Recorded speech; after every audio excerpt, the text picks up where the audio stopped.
Hey, what's going on? It's your boy BT, and I came here to talk some boxing with the thousands of True School Sports subscribers. What's going on, guys? Now, Roman Gonzalez, aka, as we call him here, the real TBE.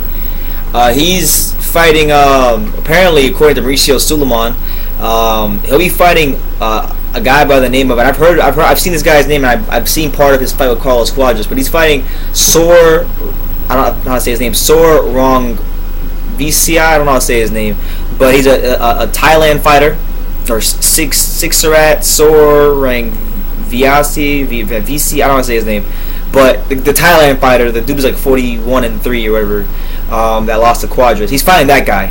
That's his mandatory challenger, so he's taking that fight.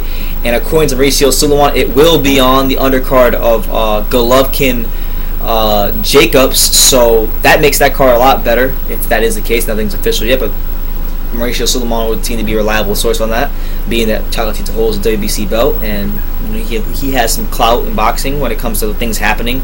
So we could assume that it's going to happen. But if it does happen, it is a good fight. I don't know a ton about the other guy. The only thing I do know, I remember before the Cuadras fight, I went back and I watched a couple fights from Cuadras, and that was one of the fights I watched. I never finished it. I watched the first 4 or 5 rounds, and probably going to go back and finish watching it, because a lot of people said that the Thailand fighter was coming on really strong, and he gave Cuadras a real tough fight. So this is the guy that Cuadras became a champion against. So I think based on that, based on what people have said, based on just what I know about the guy, looks like a decent opponent. I think Chocolatito, based on who he's fought his last 4 fights, he fought Edgar Sosa, who was like top 5, I believe, at flyweight when he fought him, but definitely top 10. He was top 10. Arroyo, top 10. Valoria, top 5. 2 of those guys was top 5, and one of them was top 10. And Cuadras was number 1 at 115. So you're talking about top level guys 4 straight times. No soft touches in between, no tune-ups in between. This isn't even a tune-up, because if I'm not mistaken, this guy, I believe, is ranked in the top 10. I'm going to check while I'm talking to you guys. But this is not even a tune-up, but it's definitely you would be led to believe that it's a bit of a softer touch in comparison to Cuadras, in comparison to even Valoria. So with that being said, I think Roman's earned the right to get an easier fight, although it's not an easy fight, because if anybody is going in there and giving Cuadras a tough time is not going to be an easy fight. But it's supposedly on the Golovkin-Jacobs undercard. And this will be Roman Gonzalez' second fight at 115. So what I'm going to be looking for here from Roman is how is he going to settle into the weight.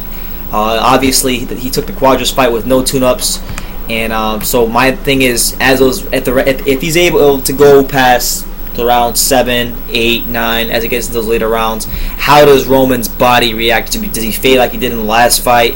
Does he get clipped as much? Is there a lot more Is there a lot of swelling due to him blowing up in weight? Is the speed still going to be there? These are the questions that I need answers from Roman Gonzalez, and hopefully he can answer them.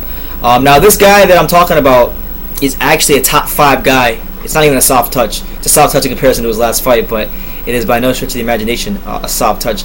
This guy, I can't say his name, the Thailand guy, he's ranked 4th in the Ring Magazine rankings. He's actually ranked ahead of Juan Francisco Estrada, who just moved up there and had his first fight, and Khalid Yafai, who just picked up the WBA title against Luis Concepcion. So this guy is still highly regarded, very dangerous, former WBC champion in his own right. So it's not going to be an easy fight. I'm just saying it's a slightly easier fight for Roman. But it's still one he's going to have to get up for. And this is going to be the first fight since his trainer, Anufo Obando, passed away. So there's a lot of dynamics from Roman's side going into this fight. There's one of his longtime coaches dying, second fight at 115. And, I guess you could even count the whole issues with HBO and whatnot into that mix as well. He's got to deliver a great performance. The Cuadras fight was a great fight, but one could argue, I thought it was a very good performance. I thought he won 8-4, 9-3, but from the standpoint of many people, they didn't think that he did enough. So he's got to leave no stone unturned. He's got to go in there and he's got to do what he's done for most of his career, which is dominate this guy. And it's not going to be an easy task. The guy gave Cuadras a tough fight, so Roman's got to stake his claim once again and remind people why he got to where he's at in boxing. But let me know what you guys think. I can't pronounce the guy's name, so please don't kill me in the comments. But Srisaket Sor Rungvisai or I don't know how to say his name. The Thailand guy was ranked 4th on Ring Magazine at 115 who fought Quadras and lost the WBC title, former WBC champion at 115. What do you guys think about that fight? If it should happen on the Golovkin-Jacobs undercard, and how do you think Roman will look at a second fight at 115? Let me know in the comments down below. Take the time to subscribe, and you can love me or you can hate me, but I'm just a kid from Daniel. So until next time, take care, guys.